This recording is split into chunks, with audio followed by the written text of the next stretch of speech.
Working in a house that I hempcreted the outside of 10 years ago this year, and I'm just doing a bit of hempcrete on the inside where they're renovating the back rooms.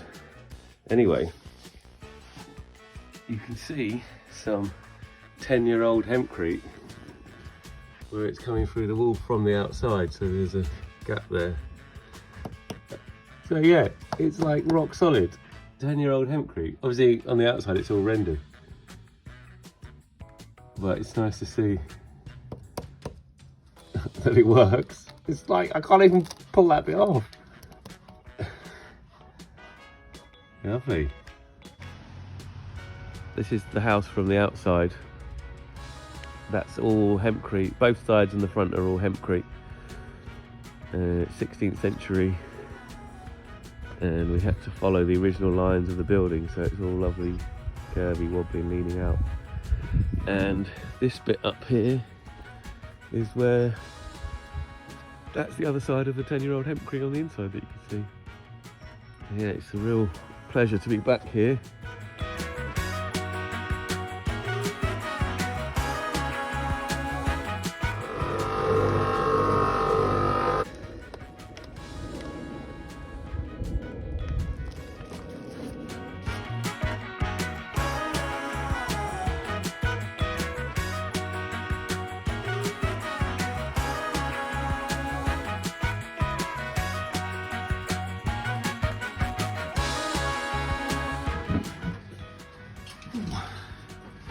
So the back of this, or the permanent shuttering, is laths and clay plaster. So it's a clay straw base coat. I think it's got a touch of lime in it, and it's got a plaster over it, lime plaster over that on the inside of the house.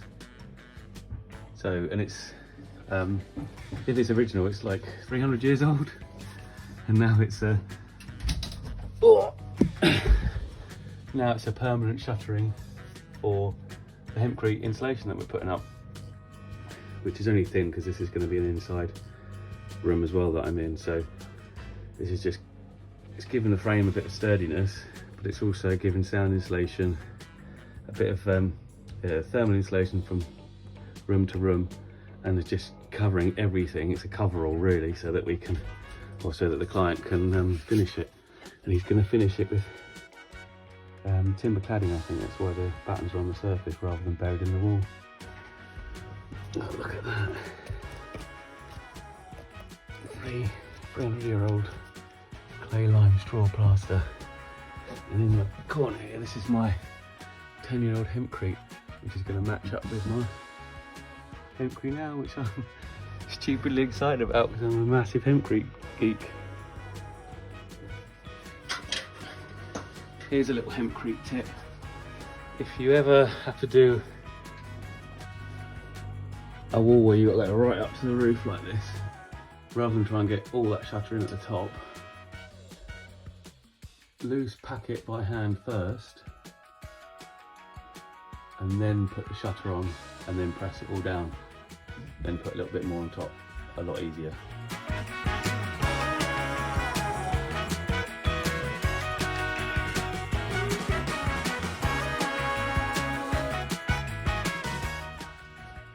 And there it is. Old meets new.